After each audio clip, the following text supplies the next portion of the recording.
The reason I've chosen Mulberry Street is because it has a good moral to the story. That means it has a good meaning behind it.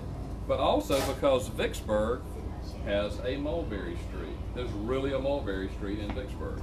So that's what we're going to read today on Dr. Seuss's 110th, I believe, birthday.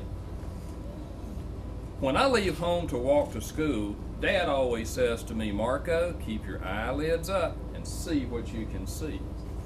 But when I tell him where I've been and what I think I've seen, he looks at me sternly and says, "Your eyesight is much too keen. Stop telling such outlandish tales. Stop turning minnows into whales." Now what can I say when I get home today?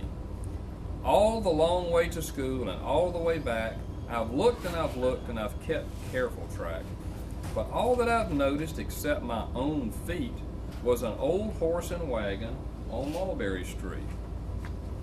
That's nothing to tell of, and that won't do, of course. Just a broken down wagon that's drawn by a horse. That can't be my story. That's only a start. I'll say that a zebra was pulling that cart. And that is a story that no one can beat when I say that I saw it on Mulberry Street. Yes, the zebra is fine, but I think it's a shame such a marvelous beast with a cart that's so tame. The story would really be better to hear if the driver I saw was a charioteer. A gold and blue chariot, something to meet, rumbling like thunder down Mulberry Street. No, it won't do at all. A zebra is too small. A reindeer is better. He's fast and he's fleet, and he'd look mighty smart on old Mulberry Street.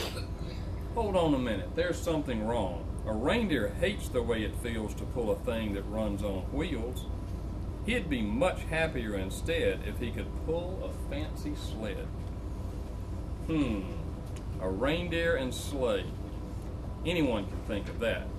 Jack or Fred or Joe or Nat or Jane could think of that.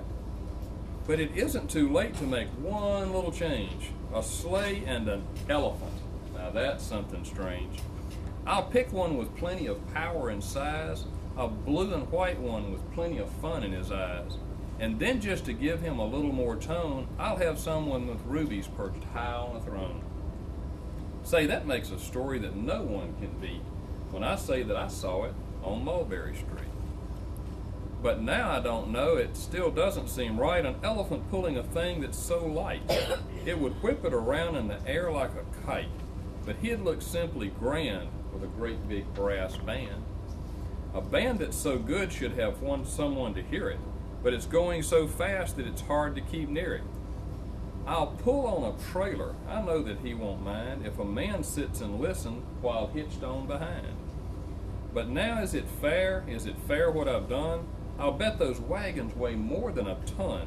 That's really too heavy a load for just one beast. I'll give him some helpers. He needs two at least. But now that worries me in this, that Mulberry Street runs into bliss. Unless there's something I can fix up, there'll be an awful traffic mix-up. It takes the police to do the trick, to guide them through where the traffic is thick. It takes the police to do that trick. They'll never crash now, they'll race at top speed with Sergeant Mulvaney himself in the lead.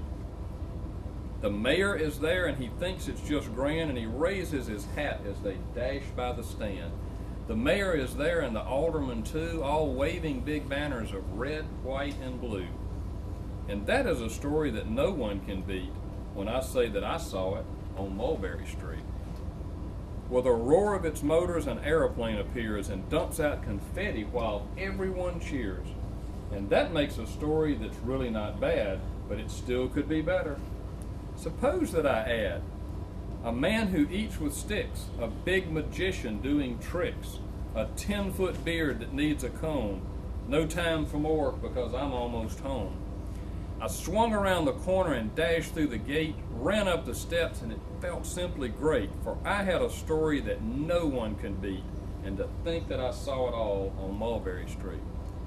But Dad sat calmly, just draw up your stool, and tell me the sights that you saw on your way home from school.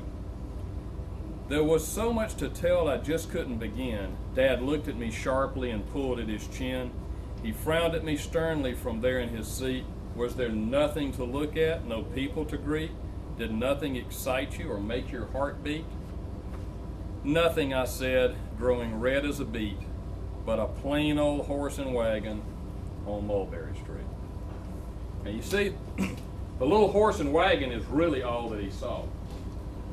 But while he was walking home, he had this great imagination, and he imagined all this stuff about the elephants and the bands and all. And it's great to have a good imagination. But when his dad asked him what he saw, he told the truth. He told what he really saw, which was just a horse and wagon.